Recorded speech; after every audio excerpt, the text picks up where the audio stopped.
Hello all. आज हमारा जो टॉपिक है वो हम स्टैंडर्डाइजेशन के बारे में पढ़ने वाले हैं। स्टैंडर्डाइजेशन, ये शब्द आपने सुना है पहले। हमारा जो रसाशास्त्र का पेपर 1 है उसके अंदर भी हमने एक बार ये शब्द के बारे में सुना था, लेकिन वो रस औषधियों के बारे में था, है ना। लेकिन अभी यहाँ पे जो है वो काष्ठ औषधि के बारे में हमारा ये टॉपिक रहेगा। तो हमारा जो वैशेज्य कल्पना यानी कि पेपर 2 है उसके पार्ट बी में थर्ड पॉइंट है brief knowledge of standardization of Ayurvedic formulations. कास्ट औषधि आयुर्वेदिक फॉर्मुलेशंस से हमें क्या समझना है कि बनाई गई दवाइयाँ, है ना।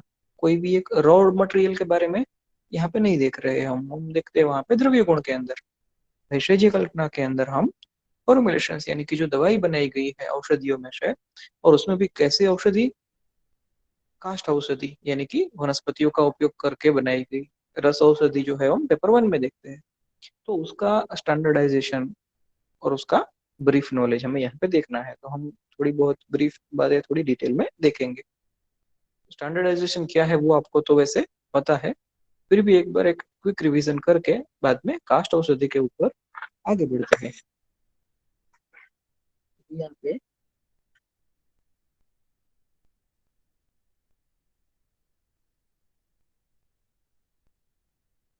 हो सकता है कि 10 मार्क का क्वेश्चन भी इसी तरह से आता हो। स्टैंडर्डाइजेशन ऑफ आयुर्वेदिक फॉर्मुलेशंस, कास्ट औषधि, है ना। या फिर कोई छोटे छोटे क्वेश्चन 2 मार्क्स के या 5 मार्क्स के भी होते हैं इसके इस टॉपिक के अंदर से। तो इसमें हम आगे देखेंगे कि क्या क्या पॉइंट्स इस टॉपिक के अंदर हम कवर कर रहे हैं।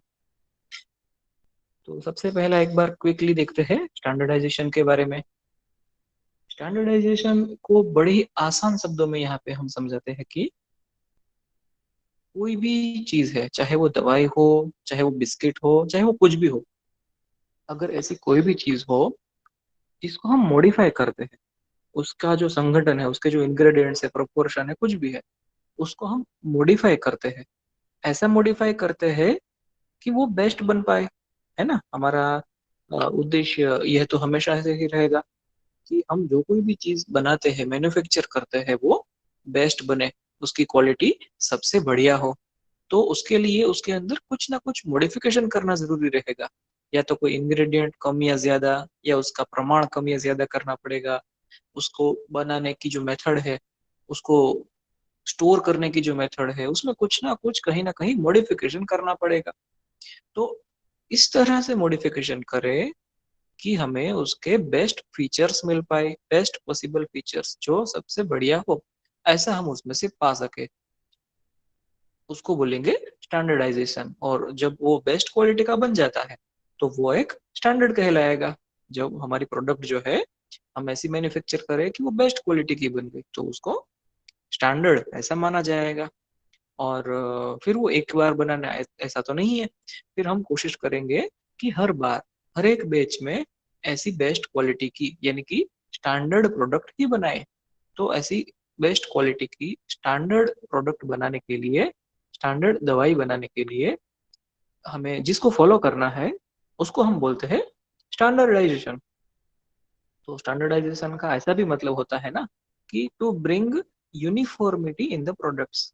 पहली बार हमने जैसी दवाई बनाई है ना, वो बेस्ट होगी या लेवल बेस्ट होगी, या जैसी भी हमने बनाई उसी तरह की दवाई हम हर बार बनाए, हर बैच बाय बैच बनाए। तो हर एक बैच के अंदर यूनिफॉर्मिटी आ जाएगी कि एक बार तो हमने स्टैंडर्ड डेवलप कर लिया है ना। कोई भी एक दवाई है या प्रोडक्ट है, उसका हमने स्टैंडर्ड डेवलप कर लिया कि हाँ ये बेस्ट पॉसिबल है। फिर उसी तरह से नेक्स्ट बैच में भी उतना ही अच्छा बनाएंगे, तो यूनिफॉर्म बनेगा।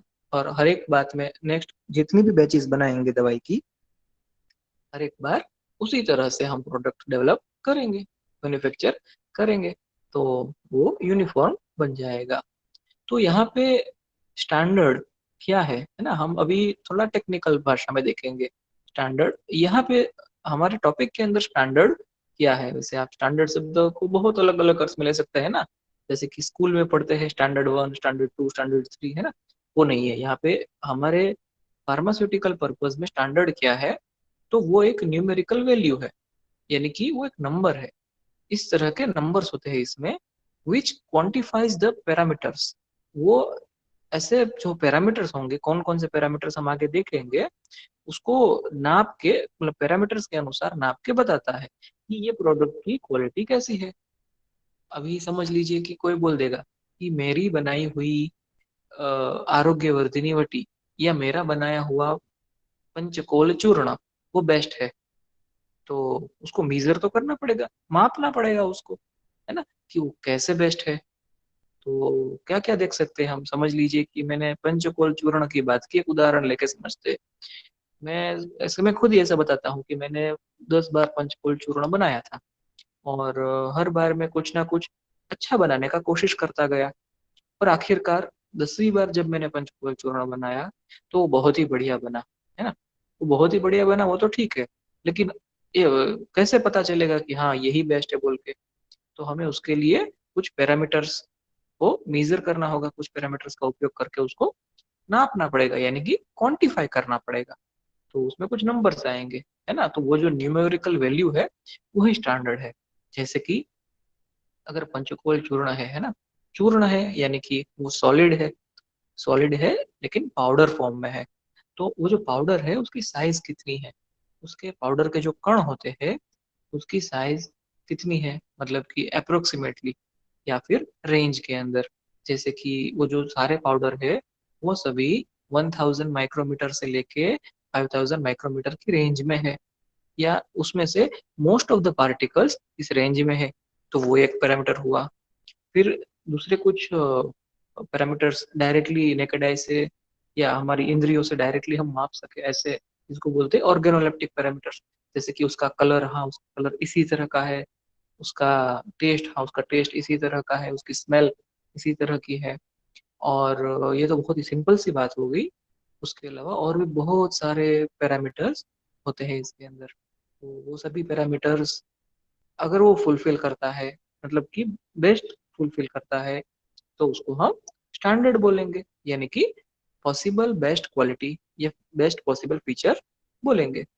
तो इसी तरह से सारी प्रोडक्ट्स बनती रहे बैच बाय बैच, उसी को बोलते हैं स्टैंडर्डाइजेशन, है ना। तो ये स्टैंडर्डाइजेशन सभी जगह पे लागू होता है। अगर किसी की चॉकलेट की फैक्ट्री है तो वो भी चाहेगा ना कि उसकी जो चॉकलेट है वो हर एक बैच बाय बैच, हर एक प्रोडक्ट एक बेस्ट क्वालिटी की बने। उसी तरह से फार्मास्यूटिकल लाइन में भी हम देखेंगे कि हमारी दवाई जब हम बनाते हैं, और अभी आज के टॉपिक की बात करें तो कास्ट औषधि में से जो आयुर्वेदिक दवाई बनाते हैं वो स्टैंडर्ड बने, है ना। तो उसके बारे में ही अब आगे देखते हैं। अभी डेफिनेशन देखते हैं स्टैंडर्डाइजेशन। अगर समझ लीजिए 2 मार्क्स में पूछते हैं ना स्टैंडर्डाइजेशन, डेफिनेशन ऑफ स्टैंडर्डाइजेशन, तो ग्रीन कलर में जितना लिखा है वो आप लिख सकते हैं, और समझने के लिए कुछ और भी नीचे है। Standardization is an evaluation that serves as a basic to evaluate similar substances, especially the pharmaceutical products। तो अभी यहाँ पे स्टैंडर्डाइजेशन जो है वो एक तरह का इवेल्युएशन है। इवेल्युएशन मतलब क्या, आपकी एग्जाम होती है तो आपका इवेल्युएशन होता है ना, कि आपको कितना आता है कितना नहीं आता, या फिर किसी भी जगह पे हम कोई टेस्ट करते हैं तो वो एक इवेल्युएशन कहलाया जाता है, उसकी वैल्यू पता चलती है।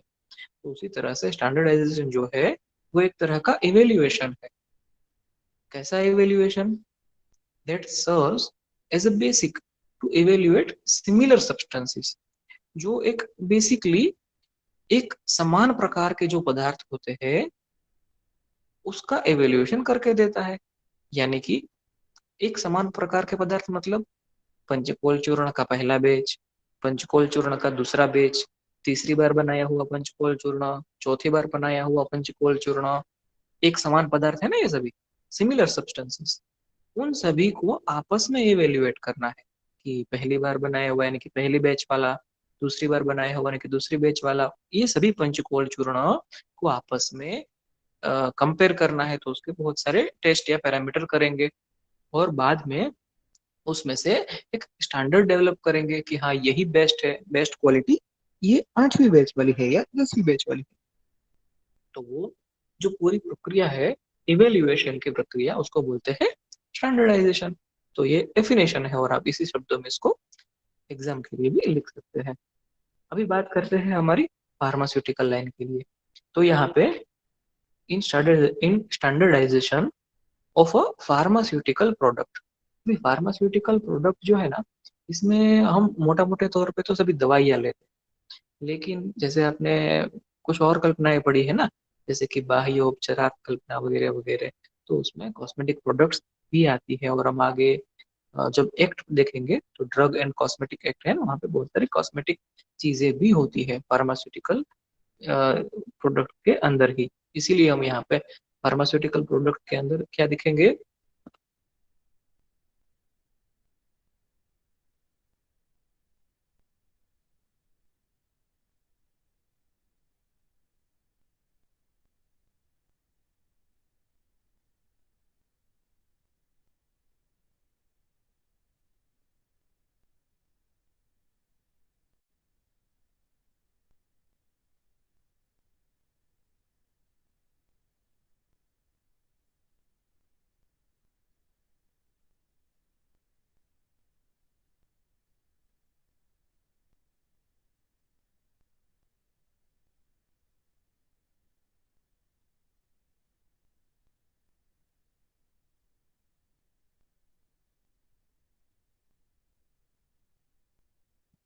ओके, तो हम आगे कंटिन्यू करते हैं।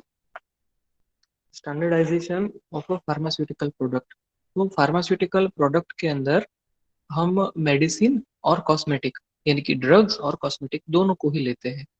तो जो प्रोडक्ट है, यहाँ पे देखेंगे product of non quantity, ingredient and potency is used to determine the strength of another. यानी कि ऐसी प्रोडक्ट है जिसकी क्वांटिटी हमें पता है, जिसके इंग्रेडिएंट्स हमें पता है, जिसकी पोटेंसी हमें पता है। यानी कि ये एक फॉर्मुलेशन है, दवाई है, तो उसके अंदर कितने कितने इंग्रेडिएंट्स है, क्या क्या प्रोपोर्शन में डले हुए हैं, उसकी पोटेंसी क्या क्या है। पोटेंसी शब्द से हम यहाँ पे सिर्फ जो हमारे रस पंचक में जो वीर्य होता है उसी को ना लेके बाकी और भी इसकी पोटेंसी देखेंगे, जो आगे बायोलॉजिकल पैरामीटर्स में आपको पता चलेगी। तो वो सारी चीजें अगर हमें पता है, मतलब कि पहले से पता है, पहले से टेस्ट किए हुए हैं, तब जाके हम उसको रिपीटेडली मैन्युफैक्चर करते हैं, तो वहां पे हम उसकी स्ट्रेंथ डिटरमाइन कर पाएंगे। एक बैच से दूसरी बैच की जो स्ट्रेंथ है वो कंपेयर कर पाएंगे। और इसी तरह से हम उसका स्टैंडर्ड डेवलप करके फिर उसी स्टैंडर्ड के अनुसार हर बार प्रोडक्शन या मैन्युफैक्चरिंग कर पाएंगे। तो फार्मास्यूटिकल प्रोडक्ट में भी वही चीजें जो ऊपर डेफिनेशन में दिखी वही लागू होती है। अभी आगे एक चीज और है जो हमारी नेक्स्ट टॉपिक के लिए जरूरी है, वो देखते हैं। Since the acceptability of any product depends on, हमारी प्रोडक्ट जो है ना, हमने स्टैंडर्ड के अनुसार बनाई। समझ लीजिए मेरी एक फार्मास्यूटिकल कंपनी है, उसमें मैंने अपने खुद के स्टैंडर्ड डेवलप किए हैं, लेकिन लोग मेरी प्रोडक्ट को एक्सेप्ट क्यों करेंगे, कब करेंगे, कैसे करेंगे, है ना। तो acceptability of any product depends on, किसके ऊपर वो डिपेंडिंग है, किसके ऊपर आधारित है, prescribed standards of the same, उसी प्रोडक्ट के स्टैंडर्ड के ऊपर डिपेंडेंट है ना। डेफिनेटली कोई भी बोलेगा कि मेरी प्रोडक्ट जो है, मेरी मेडिसिन जो है, मेरा कॉस्मेटिक जो है वो बेस्ट है, कैसे कोई मान लेगा। अगर वहां पे स्टैंडर्ड, यानी कि टेस्ट किए हुए और उसके रिजल्ट्स जब हमने दिखाए, तब वो मानेंगे। तो उसी प्रोडक्ट के स्टैंडर्ड के ऊपर वो डिपेंडेंट है कि अगर हमारे प्रोडक्ट के बारे में हमने स्टैंडर्ड डेवलप किए हैं, हाँ ये बेस्ट क्वालिटी है, उसको हमने क्वांटिफाई किया है, उसको हमने मेजर किया है, मापा है, तो फिर वो एक्सेप्ट हो पाएगी पब्लिक के बीच में, कंज्यूमर्स के बीच में, पेशेंट्स के बीच में भी, है ना। इसीलिए स्टैंडर्डाइजेशन जो है, it becomes most essential entity. इसीलिए स्टैंडर्डाइजेशन बहुत ही जरूरी है कि अगर हमने स्टैंडर्ड डेवलप किया, है ना, उसी स्टैंडर्ड के अनुसार बैच बाय बैच दवाइयाँ बनाई, बेस्ट क्वालिटी की दवाइयाँ बनाई या कॉस्मेटिक्स बनाई, तभी जाके पब्लिक हमारी दवाइयों को एक्सेप्ट करेगी, पेशेंट्स। और इवन अगर मैं फार्मास्यूटिकल इंडस्ट्री से हूँ, तो डॉक्टर्स भी मेरी दवाइयों को एक्सेप्ट करेंगे। तो इसीलिए स्टैंडर्ड बनाना यानी कि स्टैंडर्डाइजेशन करना बहुत ही ज्यादा जरूरी है। ये तो एक नीड हुई, स्टैंडर्डाइजेशन की और भी बहुत सारी नीड है या जरूरत है, वो देखेंगे। Acceptability of a product, it's prescribed standards, है ना। जो कोई भी दवाई है वो हमें एक उसका मानकीकरण कर लिया है ना, यानी कि उसको माप लिया, उसके बहुत सारे पैरामीटर्स के अनुसार उसको माप लिया, तो वो उसके स्टैंडर्ड हो जाएंगे और उसी के ऊपर से वो एक्सेप्ट होती है। तो उसमें क्या क्या मापना पड़ता है, कोई भी दवाई मैंने ले ली है ना, तो उसमें कौन सी चीज मेजर करनी पड़ती है, इवेल्युएट करनी पड़ती है। तो उसके लिए देखते हैं, to get a compound of uniform standards, है ना। मुझे कोई एक कंपाउंड यानी कि कोई एक दवाई यूनिफॉर्म स्टैंडर्ड वाली बनानी है, तो क्या क्या स्टैंडर्डाइजेशन करना पड़ेगा। तो उसके अंदर रॉ मटेरियल को स्टैंडर्डाइज करना पड़ेगा, है ना। जैसे कि मैं अश्वगंधादि चूर्ण बनाना चाहता हूँ, तो उसके अंदर रॉ मटेरियल में दो या तीन या जितनी भी चीजें आती है, जितने भी रॉ मटेरियल्स है, उन सभी को स्टैंडर्डाइज करना पड़ेगा। उन सभी का मेजरमेंट, बहुत सारे टेस्ट करने पड़ेंगे। मैन्युफैक्चरिंग मेथड्स, है ना, मैं किस तरह से दवाई बना रहा हूँ, मतलब कि मैं जो रॉ मटेरियल है वो वेट खरीद रहा हूँ या ड्राई, है ना। अगर मैं ताज़ा ही कलेक्ट करता हूँ तो मैं उसको सुखाता कैसे हूँ, ड्राइंग मेथड। बाद में मैं उसको कम्बिनेशन कैसे करता हूँ, यानी कि उसके टुकड़े कैसे करता हूँ, उसका चूर्णीकरण कैसे करता हूँ, पाउडर कैसे बनाता हूँ वो मेथड, मिक्सिंग कैसे करता हूँ वो मेथड। तो ये सारी ही मैन्युफैक्चरिंग मेथड्स। फिर स्टोरेज एंड प्रिजर्वेटिव टेक्निक्स, मैं उसको स्टोर कैसे करता हूँ, प्रिजर्वेशन कैसे करता हूँ। तो उसकी भी बहुत सारी टेक्निक्स होती है, ये तो हमने पहले भी पढ़े हैं। तो इन सभी को स्टैंडर्डाइजेशन करना चाहिए। ऐसा नहीं है कि सिर्फ दवाई बन गई, उस बनी हुई दवाई के ही टेस्ट होते हैं, सिर्फ इतना काफी नहीं होता, कभी भी नहीं होता। क्योंकि ये सब चीजें तो हमने रसद औषधि में भी देखी थी ना, क्वालिटी टेस्टिंग, क्वालिटी कंट्रोल, है ना, ये सब चीजें देखी थी। तो वहां पे रॉ मटेरियल का, मैन्युफैक्चरिंग मेथड्स का, स्टोरेज, प्रिजर्वेटिव टेक्निक्स, इन सभी का मेजरमेंट, इवैल्यूएशन, स्टैंडर्डाइजेशन करना जरूरी है। और उसके अंदर भी हम बात कर रहे हैं कास्ट औषधि की, यानी कि हर्बल रॉ मटेरियल्स की। तो कास्ट औषधि यानी कि हर्बल रॉ मटेरियल्स की बात करते हैं, तो वहां पे कुछ ऐसे सेंटर्स की जरूरत होती है। कैसे सेंटर्स की? Regional drug standardization research centre. क्यों ऐसा? क्योंकि एक जगह पे उगने वाली वनस्पति उसके गुण वाली होती है, दूसरी जगह पे अगर वही वनस्पति उगेगी तो उसके गुण अलग हो जाएंगे, है ना। तो जो ड्रग होती है, जो वनस्पति होती है, उसमें इकोलॉजिकल वेरिएशन बहुत सारे होते हैं। गुजरात में अगर नीम का पेड़ है, और उसी तरह से नीम का पेड़ अगर गुजरात में नहीं लेकिन पंजाब में है, तो उसके गुण अलग होंगे, कुछ ना कुछ अलग जरूर होंगे। तो उसके ऊपर रिसर्च होना जरूरी है, और वो रिसर्च होने के बाद उसका स्टैंडर्डाइजेशन उस रीजन के लिए, उस प्रदेश के लिए बनाना जरूरी है। तो हर्बल रॉ मटेरियल्स में ये जरूरी है। अगर कोई रॉ मटेरियल जो है वो हर्बल नहीं है, लेकिन अगर वो मिनरल है, अगर वो आर्टिफिशियली मैन्युफैक्चर्ड है ना, तो वहां पे ये सब चीज की जरूरत नहीं रहेगी। लेकिन हमारा जो रॉ मटेरियल है वो उगता है, वो प्रकृति से आता है। तो आपको बेसिकली पता है ना, जंगल देश में कुछ अलग वातावरण होते हैं, आनु देश में कुछ अलग वातावरण होते हैं, साधारण देश में कुछ अलग होते हैं। और उसी तरह से हर एक अलग अलग जगह पे उगने वाली वनस्पतियां एक ही वनस्पति होने के बावजूद भी अलग अलग गुणधर्म वाली होती है। तो इसीलिए उसके ऊपर रिसर्च करना जरूरी है। हर एक प्रदेश में, हर एक रीजन में रिसर्च करके फिर उसका स्टैंडर्ड डेवलप करके ड्रग स्टैंडर्डाइजेशन होता है। तो इसीलिए वहां पे ऐसे regional drug standardization research institute centres की जरूरत होती है। और उसके बाद ही हम रॉ मटेरियल का, मैन्युफैक्चरिंग मेथड्स का, स्टोरेज और प्रिजर्वेटिव टेक्निक्स का एनालिसिस कर पाएंगे। तो ये हुआ हमारे प्रोडक्ट अगर पब्लिक में एक्सेप्ट करवानी है, तो ये एक उसका एथिकल रास्ता है कि इस तरह से हमें स्टेप बाय स्टेप आगे बढ़ना चाहिए। अभी नीड फॉर स्टैंडर्डाइजेशन देखते हैं कि ये स्टैंडर्डाइजेशन जो पूरा टॉपिक हम पढ़ रहे हैं उसकी जरूरत क्या है ना। इंट्रोडक्शन देखा अभी तक हमने, अब देखते हैं उसकी जरूरत क्या है। To rule out the state of uncertainty about identification and use of raw drugs.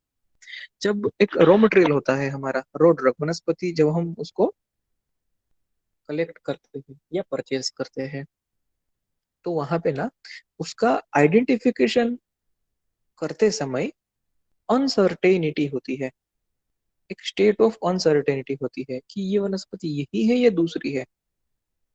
और ये प्रश्न आपको भी बहुत बार आया होगा सेकंड ईयर में, द्रव्य गुण में, जब आप ड्रग्स कलेक्ट करते हैं है ना, हर्बेरियम बनाने के लिए ऐसे ही ड्रग्स आइडेंटिफाई करते हैं। तो अगर आप अनुभवी नहीं है तो ये प्रश्न बहुत बार आता है।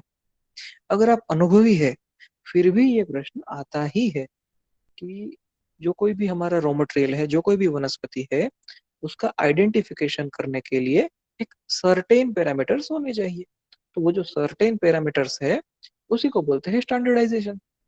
तो इसमें क्या क्या होता है, मैक्रोस्कोपी होती है और माइक्रोस्कोपी होती है। मैक्रोस्कोपी यानी नेकेड आई से हम देख के पता कर लेते हैं ना, हाँ ये तो गुडुचि ही है, इसके लीव्स है, इस तरह से हार्ट शेप्ड लीव्स है, तो ये गुडुचि ही है। उसके जैसा ही कुछ दूसरा अगर अगर आ गया तो फिर हम उसको एनालिसिस करना पड़ेगा, तब जाके माइक्रोस्कोपी की जरूरत पड़ेगी। और कुछ कुछ वनस्पतियों के बारे में ये बहुत ही ज्यादा जरूरी हो जाता है, जैसे कि मरीच, विडंग, है ना, और उसमें अडल्ट्रेशन होता है तो उसको आइडेंटिफाई करना बहुत जरूरी है। जैसे कि वत्सना, बल्ला तक जैसे विषय द्रव्य जिसमें हम बिल्कुल भी चांस नहीं ले सकते, सर्टेनली आइडेंटिफाई होना ही चाहिए। तो इसके लिए वहां पे जरूरत पड़ती है स्टैंडर्डाइजेशन की। दूसरा पॉइंट देखते हैं, to frame the best methods of preparation to be followed out by many references. अभी ये जो स्टैंडर्डाइजेशन है ना, ऐसा नहीं है कि ये एक पूरा मॉडर्न टॉपिक ही है ना।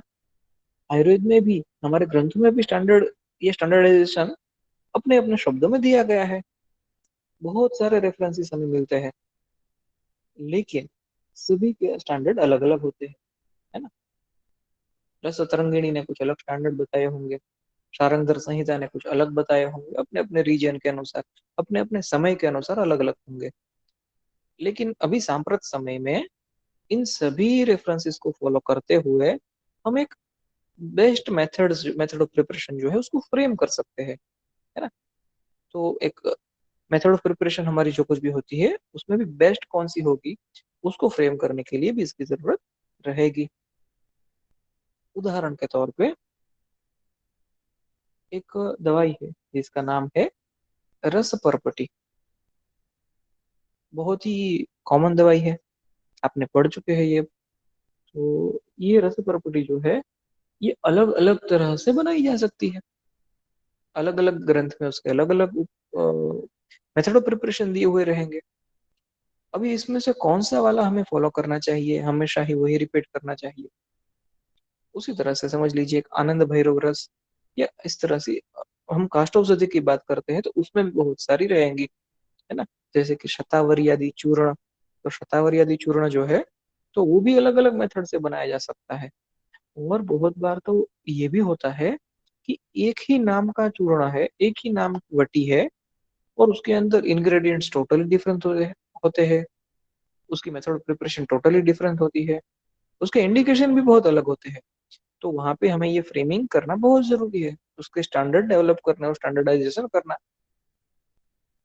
फिर आगे देखते हैं, to bring uniformity in all the finished products, है ना। ये तो हमने पहले ही देख लिया कि जब हमारी दवाई बन के रेडी हो जाए तो हमेशा वो यूनिफॉर्म होनी चाहिए, एक समान होनी चाहिए।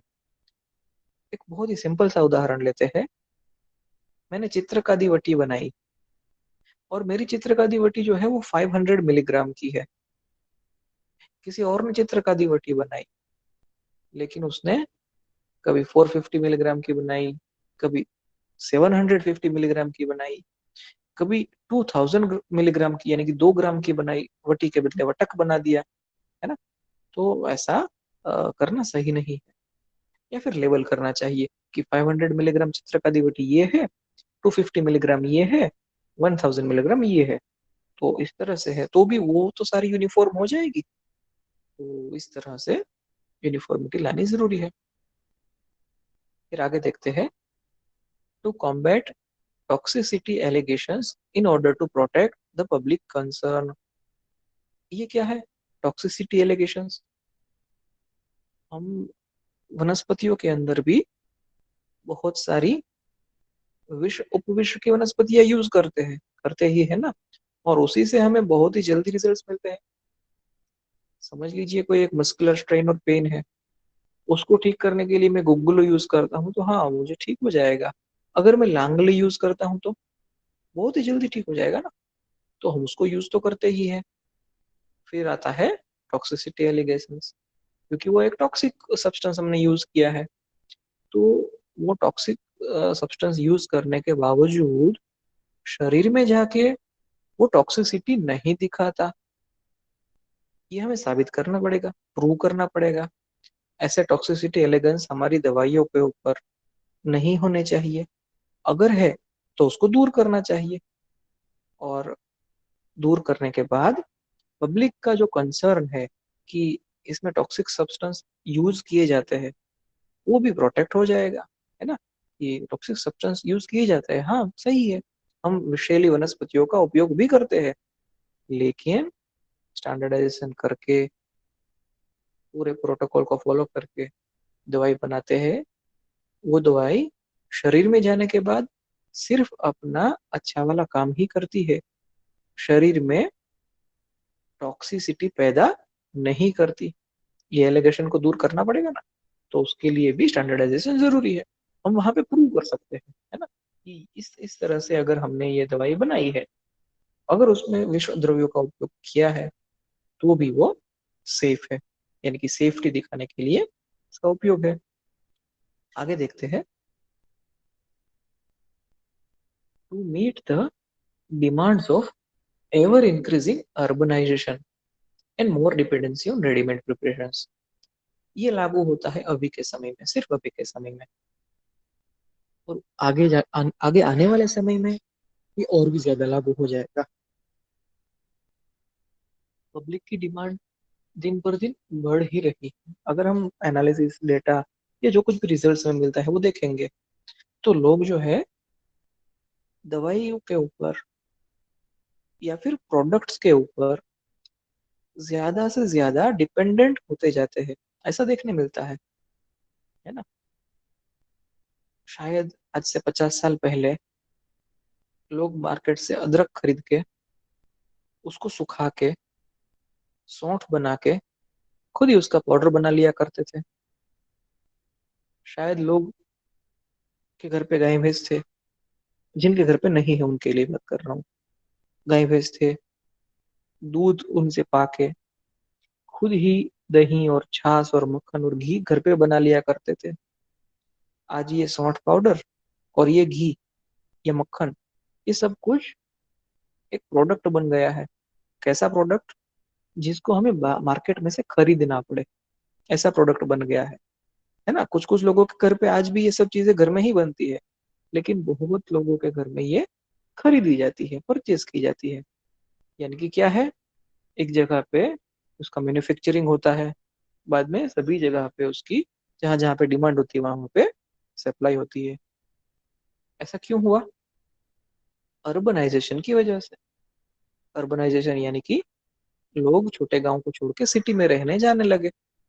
तो सिटी में रहने जाते हैं तो क्या होता है, वो खुद अपना मैन्युफैक्चरिंग अपने घर के लिए नहीं करते, वो अपना अपना काम करते हैं। और जो हमारी जो कुछ भी रिक्वायरमेंट होती है वो खुद मैन्युफैक्चर करने के बदले मार्केट से खरीद लेते हैं। तो क्या होता है, मार्केट में डिमांड बढ़ जाती है। तो उस डिमांड को पहुंचने के लिए मैन्युफैक्चरर्स को इन सभी स्टैंडर्डाइजेशन का उपयोग करना पड़ेगा, क्योंकि रेडीमेड प्रिपरेशंस की डिमांड बहुत ज्यादा बढ़ रही है। फिर आगे है to combat adulteration and to protect manufacturers physicians and consumers. अभी ये बात है एडल्टरेशन, है ना। एडल्टरेशन बहुत सारे स्टेजेस पे हो सकता है, इसके बारे में हम वैशेय कल्पना में ही पहले पढ़ चुके हैं। वो किस किस को नुकसान करता है। रॉ मटेरियल्स खरीदते समय अगर एडल्टरेशन हुआ है तो मैन्युफैक्चरर्स को नुकसान करता है। अगर मैन्युफैक्चरर ने ही एडल्ट्रेशन किया तो फिजिशियन को और कंज्यूमर्स को भी नुकसान करता है। उसको दूर करना चाहिए एडल्ट्रेशन को, है ना। जो दवाई होनी चाहिए वही होनी चाहिए, उसमें कुछ गलत चीजें मिक्स कर दी है, यानी कि एडल्ट्रेशन कर दिया है, ऐसा नहीं होना चाहिए। इसको कैसे हम पकड़ सकते हैं, कैसे दूर कर सकते हैं? सीधी सी बात है, स्टैंडर्डाइजेशन से। अगर हमने स्टैंडर्ड डेवलप किए हैं, उसके टेस्ट करते हैं तो तुरंत पता चल जाएगा, हाँ ये तो मरीज है, हमें मरीज का यूज करना है, तो हम उसका टेस्ट कर लेंगे। जो हमारे पास रॉ मटेरियल आए हैं उसका टेस्ट में रिजल्ट आ जाएंगे और पता चल जाएगा इस मरीज की क्वालिटी कैसी है। अगर रिजल्ट जो है वो बहुत ही कम गुणवत्ता वाले आए तो पता चल जाएगा ये मरीज जो है उसकी क्वालिटी अच्छी नहीं है, इसमें शायद कुछ और भी मिक्स किया हुआ है। अगर अखंड मरीच लिया है तो ऐसे भी पता चल जाएगा। अगर चूर्ण ही कुछ है, मरीच चूर्ण खरीदा हुआ है, तो इसके ऊपर डिपेंडेंट होना, स्टैंडर्डाइजेशन के ऊपर डिपेंडेंट होना बहुत ज्यादा जरूरी हो जाता है। और उसका उपयोग करके ही हम एडल्टरेशन को दूर कर सकते हैं। और फिर एक आगे एक और चीज आती है जो कि मैन्युफैक्चरर्स, फिजिशियंस, कंज्यूमर्स, इन सब के एंगल को छोड़ के अ, एक नया ही एंगल दिखाती है। To meet the challenges of new millennium with increasing demand on products globally and to capture the world market। ये क्या दिखाती है? मैन्युफैक्चरर एसोसिएशन या फिर गवर्नमेंट या फिर ट्रेड यूनियन, उनका एंगल दिखाती है। आयुर्वेद और उसमें भी कास्ट औषधि यानी कि हर्बल ड्रग फॉर्मुलेशंस, उनकी जो डिमांड है वो सिर्फ भारत में ही नहीं, पूरे विश्व में ग्लोबली बहुत ही ज्यादा बढ़ रही है। और पूरे वर्ल्ड में इसका बहुत बड़ा एक मार्केट है। तो उस मार्केट को कैप्चर करना, यानी कि उस मार्केट में सभी जगह पे हमारी आयुर्वेद की ही दवाइयाँ या फिर आयुर्वेद के लोगों ने ही बनाई हुई दवाइयाँ या प्रोडक्ट्स पहुंचे, ऐसा करना नहीं है फिलहाल में ऐसा। अगर हम देखेंगे ना इंडिया के बारे में और वर्ल्ड के बारे में, तो जो पूरे वर्ल्ड की जो डिमांड है हर्बल ड्रग्स की और हर्बल ड्रग से बनाई हुई प्रोडक्ट्स की, तो उसमें इंडिया का जो पार्ट है वो बहुत ही कम है। और सबसे ज्यादा पार्ट है वो चाइना का है और कुछ वेस्टर्न कंट्रीज का है। आयुर्वेद तो यहाँ का है, भारत का है, लेकिन हर्बल फॉर्मुलेशंस वो लोग बहुत ज्यादा बनाते हैं। तो अभी के सिनारियो ऐसा है, लेकिन आगे जाके अगर हम अच्छे से स्टैंडर्डाइजेशन का उपयोग करके प्रोडक्ट्स बनाएंगे, मेडिसिन एंड कॉस्मेटिक्स बनाएंगे, तो ये भी हम वर्ल्ड मार्केट को भी कैप्चर कर पाएंगे। तो ये बहुत सारी इस तरह के अलग अलग एंगल देखे हमने कि स्टैंडर्डाइजेशन क्यों जरूरी है। और क्यों जरूरी है, क्यों हमारे लिए, आयुर्वेद के स्टूडेंट्स के लिए, आयुर्वेद के लोगों के लिए ये सीखना क्यों जरूरी है।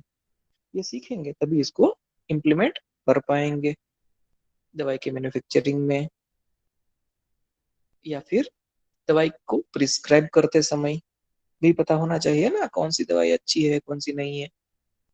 या फिर दवाई कंज्यूम करते समय सभी जगह पे स्टैंडर्डाइजेशन के बारे में अगर हम जानते हैं, अगर हम सीखे हुए हैं, तो उसका इम्प्लीमेंटेशन कर पाएंगे। आगे देखते हैं एनालिटिकल स्टैंडर्ड्स। स्टैंडर्डाइजेशन के बारे में बहुत सारी चीजें देखी, अब हम थोड़ी जनरल इंफॉर्मेशन को छोड़ के टेक्निकल बारे में आगे देखेंगे। तो यहाँ पे बात करते हैं एनालिसिस की या एनालिटिकल स्टैंडर्ड्स की।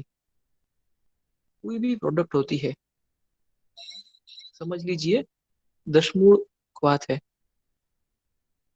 उसका दशमूल क्वाथ का यवकुट चूर्ण है, तो उसका एक हमें स्टैंडर्ड डेवलप करना है, एनालिटिकली डेवलप करना है। यानी कि उसके बहुत सारे टेस्ट करने के बाद हमें एक बेस्ट क्वालिटी उसके प्रोडक्ट की मिल जाती है, और फिर उसको हम स्टैंडर्ड बोलते हैं।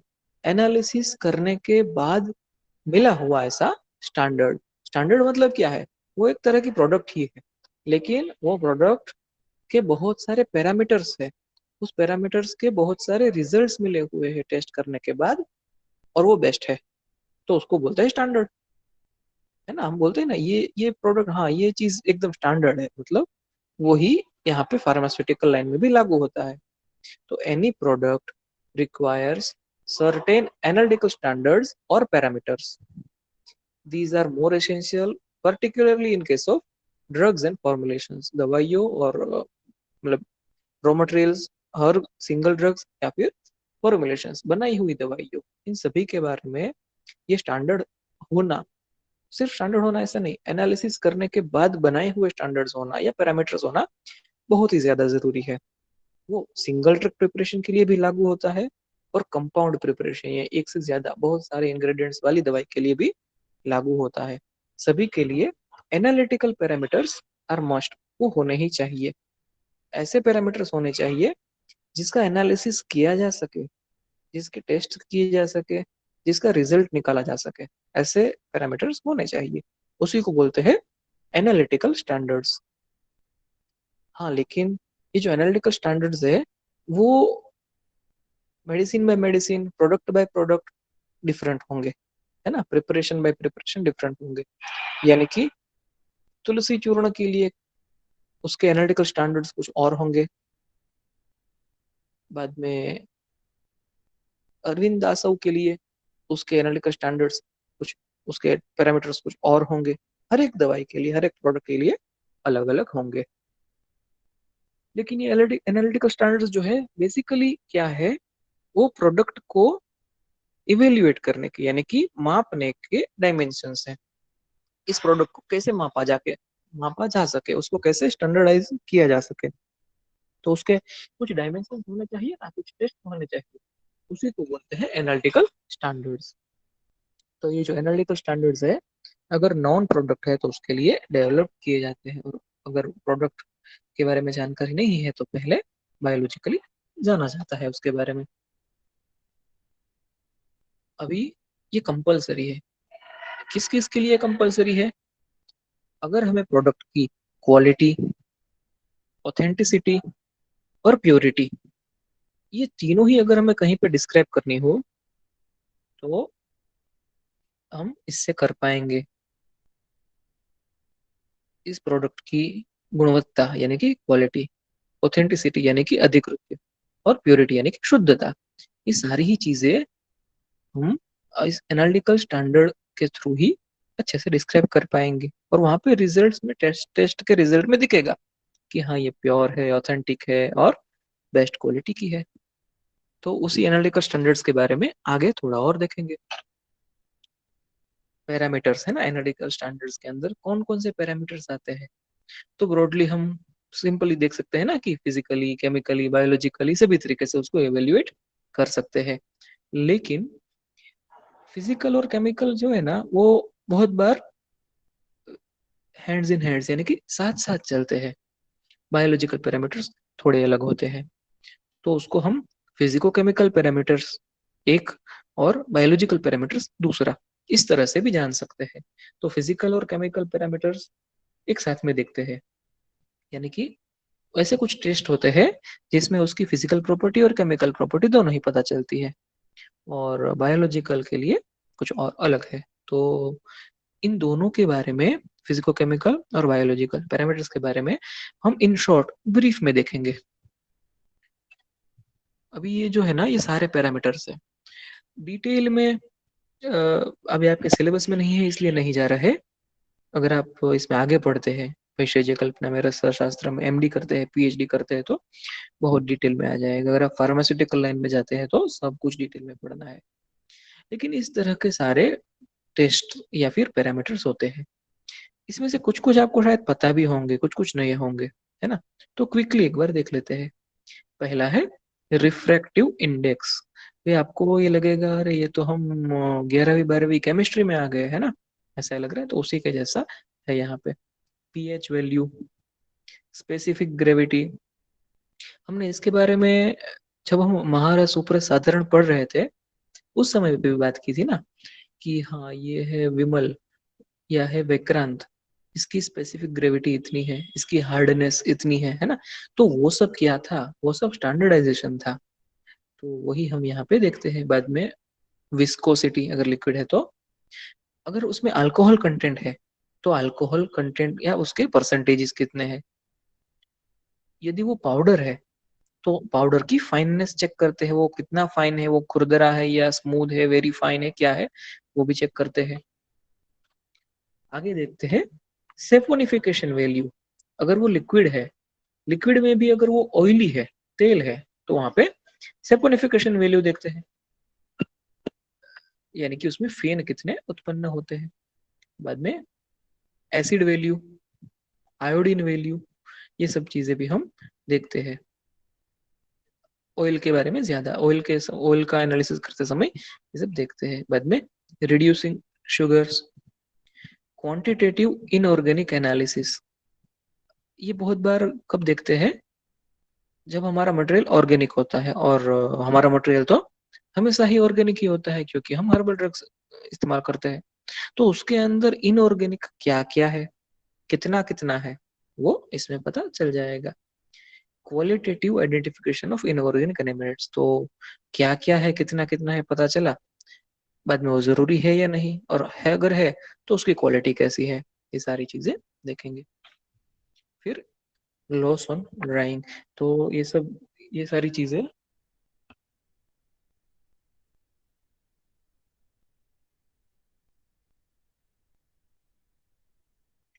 ये सब, ये सारी चीजें जो है, loss on drawing, determination of S, वो सब हमें कहाँ पे काम में है कि प्योरली फार्मेसी पर्पज के लिए है। जैसे कि कोई एक वनस्पति हमने ले ली है या उसका फॉर्मुलेशन भी हमने बना लिया है, अगर हम उसको एक स्टैंडर्ड पे यानी कि 105 डिग्री सेल्सियस पे हॉट एयर ओवन के अंदर सुखा देते हैं, तो हर 2 घंटे के बाद हम उसमें लिखते जाते हैं कि कितना कितना लॉस हो रहा है।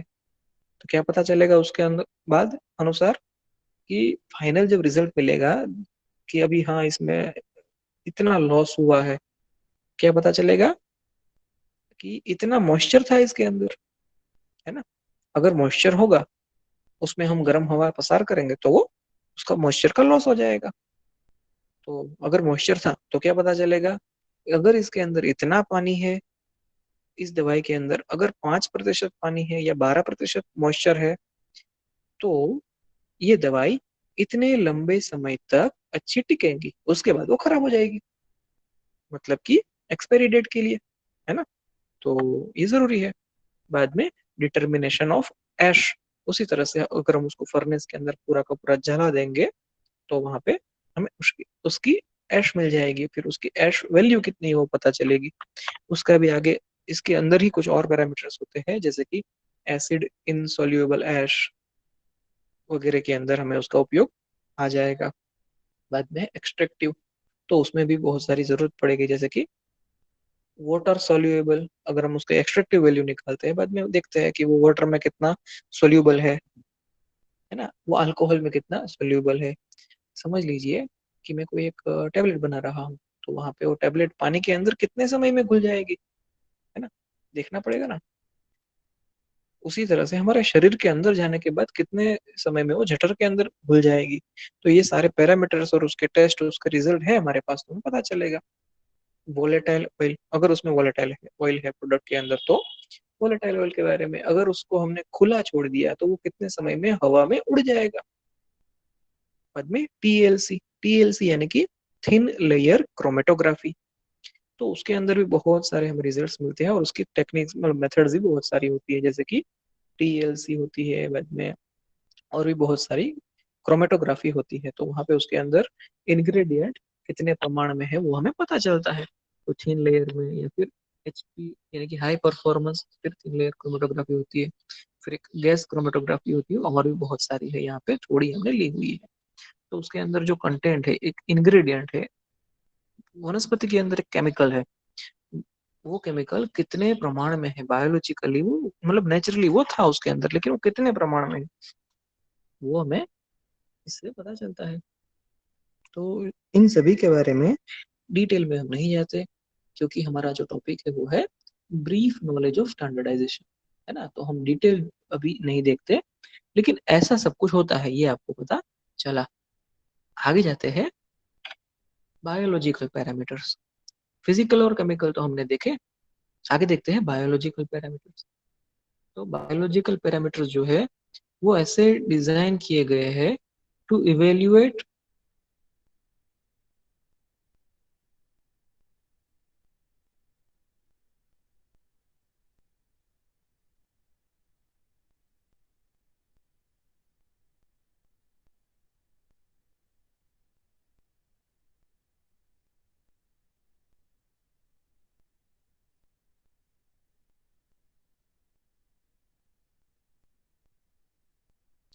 बायोलॉजिकल पैरामीटर्स है वो ऐसे डिजाइन किए गए हैं to evaluate the untested pharmaceutical preparations on pharmaceutical preparation samples on living beings.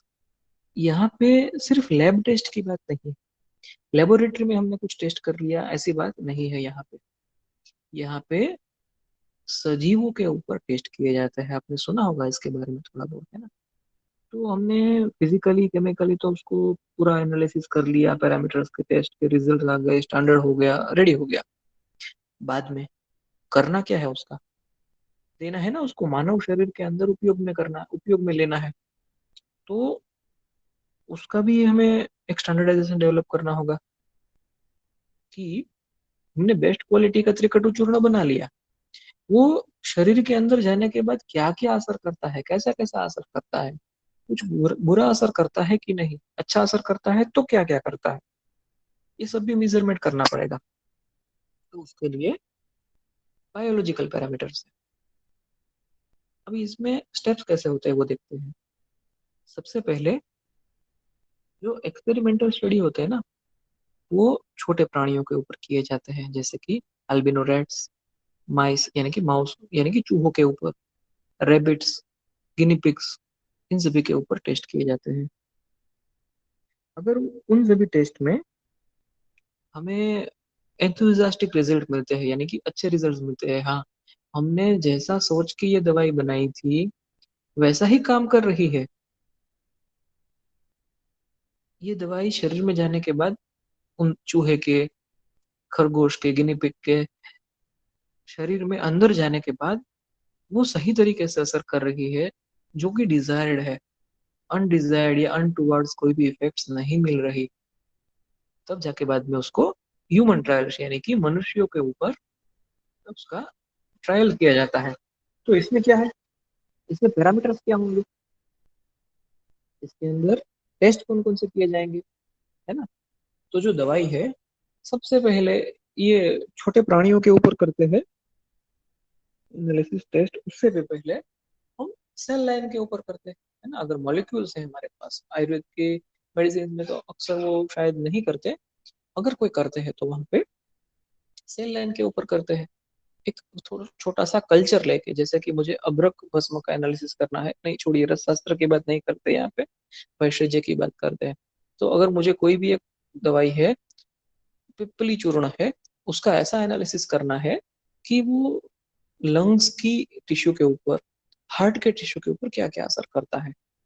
तो लंग की सेल लाइन, हार्ट की सेल लाइन लेके हम माइक्रोस्कोप के अंदर भी वो टेस्ट कर सकते हैं, या फिर एनिमल्स को देके, बाद में ह्यूमंस को देके असर क्या हो रहा है वो देख के कर सकते हैं।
तो अभी हम बात कर रहे थे, हाँ, बायोलॉजिकल पैरामीटर्स के बारे में।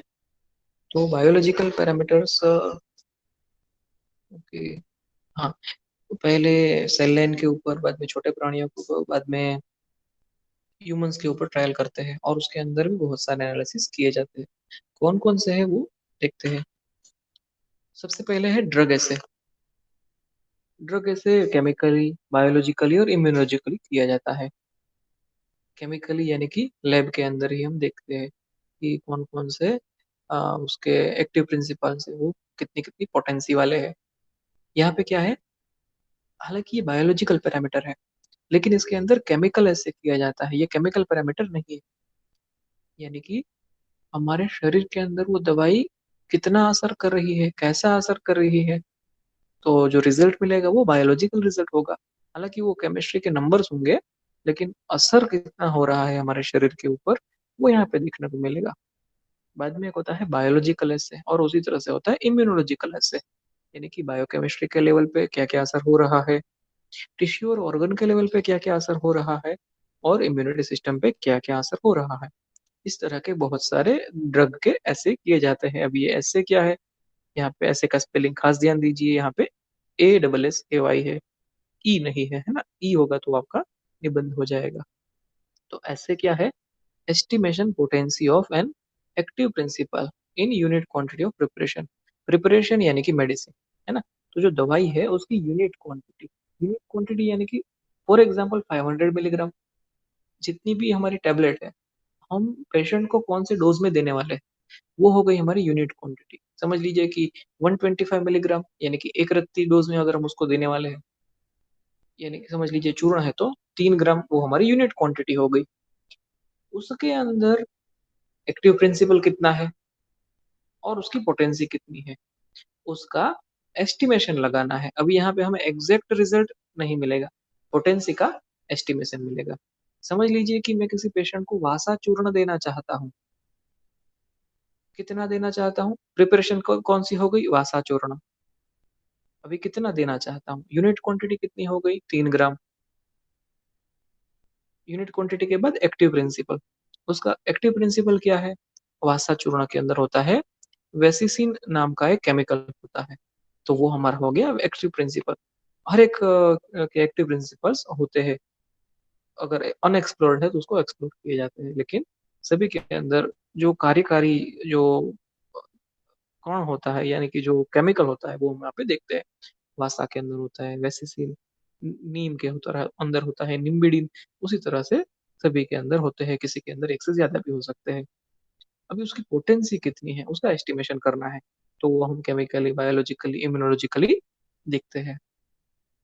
तो ये तो हो गए सारे ऐसे के बारे में बातें, है ना। और एक चीज हमें देखनी है इसमें, वो है अलग अलग तरह के टेस्ट। तो यहाँ पे कौन कौन से पैरामीटर, जैसे हमने टेस्ट या इवोल्यूशन देखे थे ना, केमिकल और फिजिकल में, तो बायोलॉजिकल में कौन कौन से हमें जरूरी होते हैं। तो उसके अंदर होता है कलरीमेट्री, स्पेक्ट्रोफोटोमेट्री, फ्लोरोमेट्री, AAS यानी कि एटॉमिक एब्सॉर्प्शन स्पेक्ट्रोमेट्री, बाद में ICP-AES यानी कि inductively coupled plasma atomic emission spectroscopy, बाद में XRD और XRF यानी कि एक्सरे एक्सरे डिफ्रैक्शन और एक्सरे फ्लोरोसेंस। तो अभी क्या है ये सब देखेंगे आपके MD में। लेकिन इस तरह के बहुत सारे पैरामीटर्स होते हैं जो कि हमें उपयोग में आते हैं, ये दवाई शरीर के ऊपर कैसा काम करती है वो जानने के लिए। ये सारे टेस्ट किए जाते हैं, जब जरूरत पड़ती है तब XRD नाम का एक टेस्ट किया जाता है, और उसके रिजल्ट आते हैं तो पता चलता है कि हाँ, ये दवाई शरीर में जाने के बाद ऐसा ऐसा काम करेगी। तो इस तरह के बहुत सारे टेस्ट किए जाते हैं बाद में। और ये सिर्फ यहाँ पे लिखे हैं इतना ही नहीं, इसके भी, इससे भी ज्यादा बहुत सारे हो सकते हैं, जैसे कि एक हो सकता है एलिमेंटल एनालिसिस, है ना, और भी बहुत सारे हो सकते हैं। तो ये सारे टेस्ट और उसके रिजल्ट्स अगर हमारे पास है, तो हम बता सकते हैं डायरेक्टली कि मेरी बनाई हुई, हमारी फार्मेसी की बनाई हुई ये दवाई ऐसा ऐसे स्टैंडर्ड वाली है, या फिर ये स्टैंडर्ड है, ये बेस्ट क्वालिटी की है, पब्लिक इसको एक्सेप्ट भी करेगी, और हम इसको पेशेंट्स को बेस्ट रिजल्ट दे पाएंगे, डे बाय डे बेटर ही बेटर रिजल्ट्स दे पाएंगे। तो ये सब करने के लिए इसमें इतने सारे स्टैंडर्डाइजेशन की, टेस्ट की, इवेल्युएशन की जरूरत होती है। तो फिजिकली, केमिकल, बायोलॉजिकली कौन कौन से पैरामीटर्स होते हैं वो सब हमने देखे, और ये सब हमने कहाँ पे देखा? ब्रीफ नॉलेज ऑफ स्टैंडर्डाइजेशन, है ना। तो ये सारा स्टैंडर्डाइजेशन का ब्रीफ नॉलेज है। इसके अंदर जितने भी पैरामीटर्स हमने देखे ना, उन सभी की डिटेल्स हम पढ़ सकते हैं, लेकिन अभी आपके बीएएमएस के सेकंड ईयर के सिलेबस में उतनी सारी डिटेल्स नहीं है, इसलिए हमने सिर्फ नाम देखे हैं। और क्या क्या है इतना आपको पता चला? स्टैंडर्डाइजेशन ऑफ कास्ट औषधि, यानी कि ऐसी आयुर्वेदिक फॉर्मुलेशन जिसमें हर्बल ड्रग्स होते हैं। अभी होंगी कुछ कुछ चीजें जो आपको शायद समझ में नहीं आई होगी, कंफ्यूजन हुआ होगा, तो आप आज या मैक्सिमम कल ही मुझे पूछ लीजिए, है ना। पूछते रहिए, और इस पूरे क्लास को, लेक्चर को एक बार या दो बार भी देख लीजिए। अभी मैं इसको एंड करता हूँ।